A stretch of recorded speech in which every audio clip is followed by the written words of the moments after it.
Hi everyone, hope you all are doing good. Women battling breast cancer or have battled the breast cancer in past have to face a lot of challenges. Lymphedema is one of those. Today we have Dr. Mansi to talk more about lymphedema, what exactly it is and how harmful it can be, and there are ways to prevent it. Thank you, Dr. Mansi, for giving your precious time to us. Thank you, Dimple, for having me.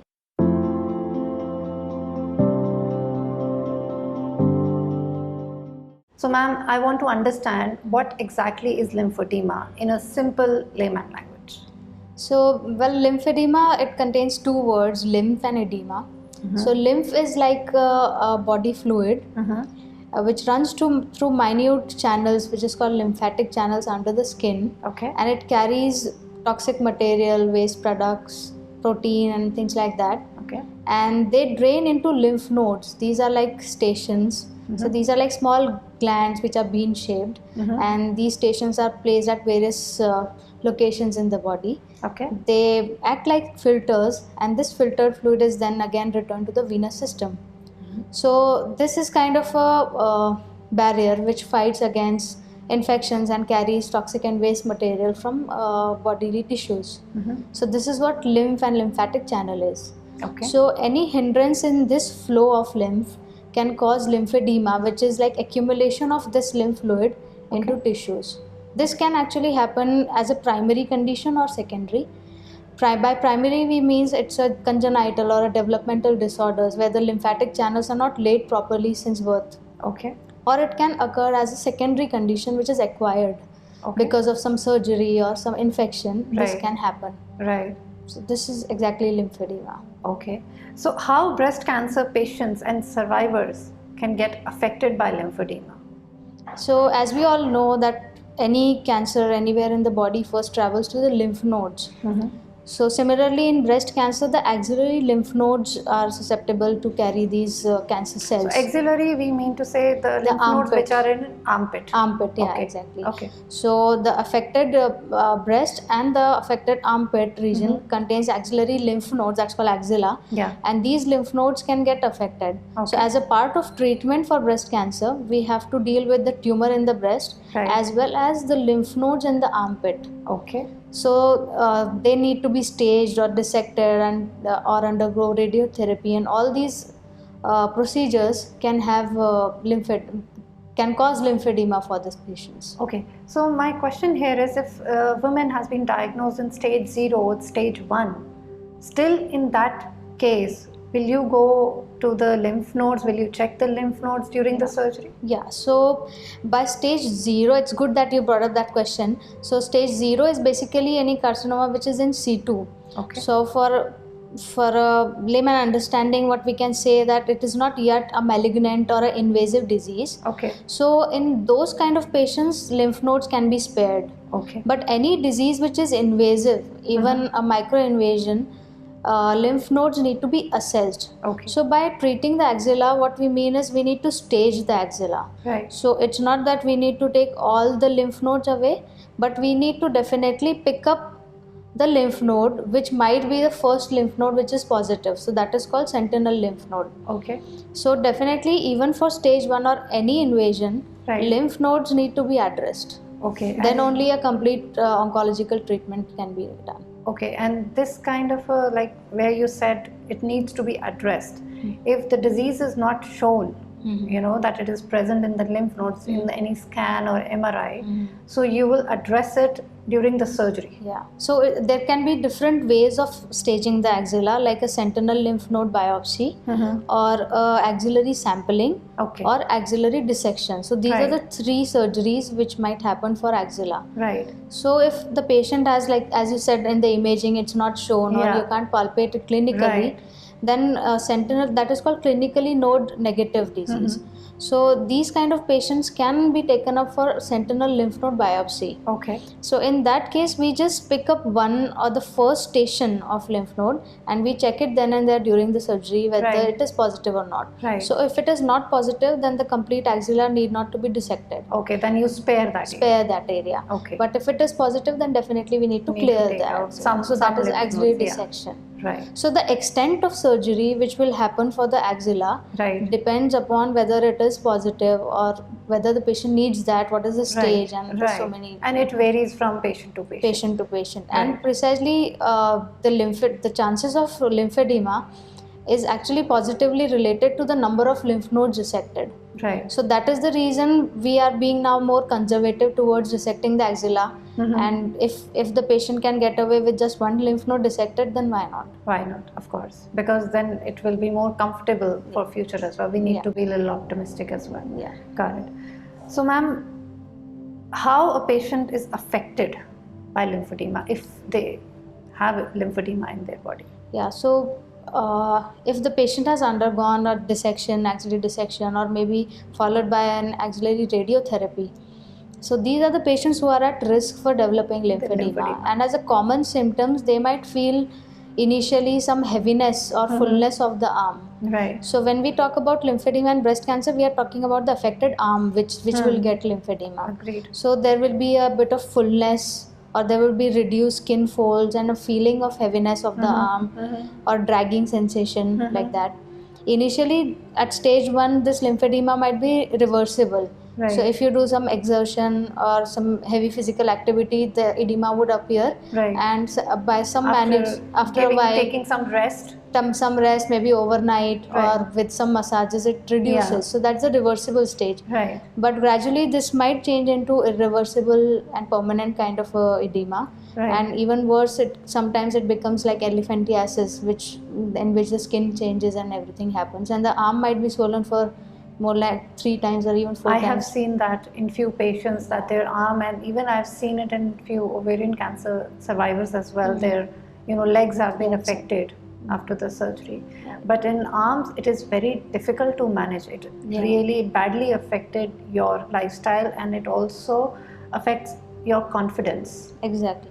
Yeah. So when we talk about dealing with breast cancer, we should also talk about the life which is after breast cancer Agreed. treatment. So it's not just only, we should not look at the cancer treatment even Right. after the best of cancer treatment and no recurrence. If the patient is having this morbidity of lymphedema, I don't Yeah. think that patient would be happy about it. Agreed. So should take every damn precaution which we can do to prevent this from happening. Agreed. Agreed. So, ma'am, are there any treatments available for lymphedema in functional medicine in the hospitals? Yeah, so as a treatment, I would say the first thing is we should prevent lymphedema from happening. Agreed. And for that, conservative surgeries for lymphedema. So sentinel lymph node biopsies and axillary sampling methods like this is the gold standard now across the world for addressing axillary dissection. So if the patient is node negative clinically and on imaging, so this surgery should be offered as a first choice. Okay. And the complete dissection, like a dissection of 30 lymph nodes for example, and out of them 0 lymph node is positive, is a waste surgery for that patient. Agreed. So it should be prevented as a first choice. And if this settles, if there is lymphedema, and to treat or deal with that, there are multiple modalities available. Like there can be a complex decongestive physiotherapies, massages.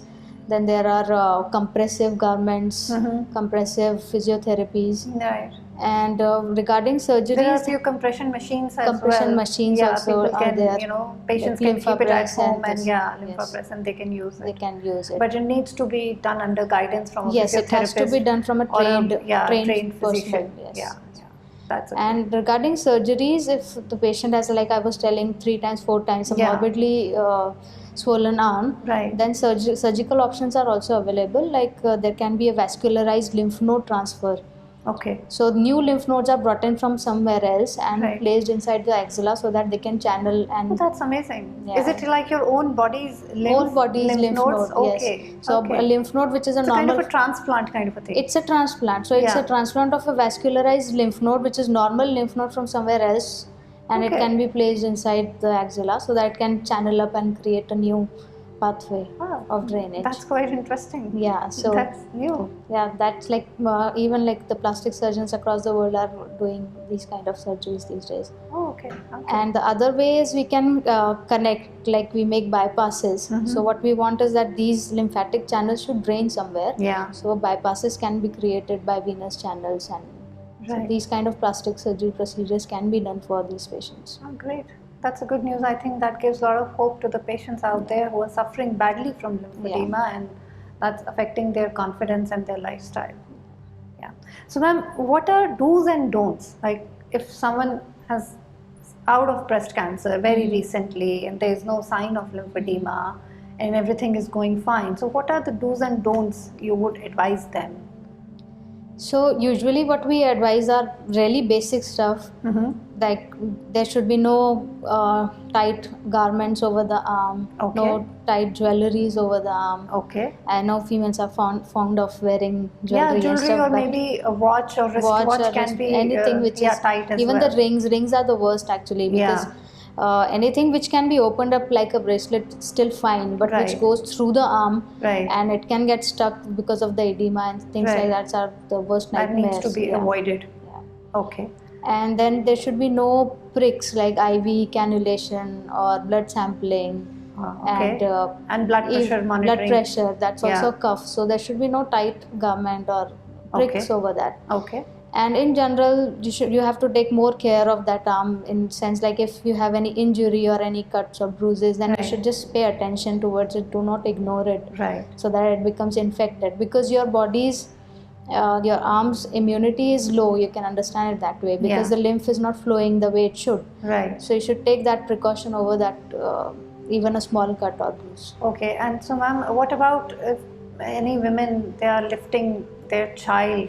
If you know, what is the weight allowance like? I don't know. Allowance. Because usually, doctors say that you should not lift something heavy more than 5 kilos. 5 kilos. Yeah. So I think we have, you might agree that everybody's body strength is different. Agreed. So maybe a very sturdy lady can handle 5 kgs and the other cannot. So you should understand that this is your limit, and probably the arm is hurting now, and realize that and stop doing it. Yeah. So obviously initially, just immediate post-operative, when the channels are being made, you should not put a lot of strain and weight over the arm, including like lifting a baby or a bag. Yeah. Lifting any heavy object at home or outside. Okay. And ma'am, there's another thing that came to my mind, and few survivors have asked me. They do some kind of physical exercises at home, probably yoga or any other exercises. Sometimes in these group exercises, so they are, putting their own body weight on their arm, and probably after a few weeks, they are noticing that there is some kind of edema in the arm. So is it because they are doing few postures or exercises? Exactly. So when we say that we should not lift heavy objects through that arm, so this kind of exercises which is actually the arm is bearing your weight. Yeah. So these are the exercises which you need to avoid. Like we are talking about 5 kgs or something, and then you do these exercises like this, you are actually wearing even above 25-30 kilos of half of your body weight is on that arm. Okay. So not exactly advisable initially for that one. Maybe. So any exercise or any yoga, if they want to do, it should be under the guidance, under supervision, under guidance, and See, and if there is any pain related to your exercises, don't just think it is a pain due to exercising. It can be due to fluid accumulation in your arm, and it can lead to lymphedema, which cannot be reversed in future. Exactly.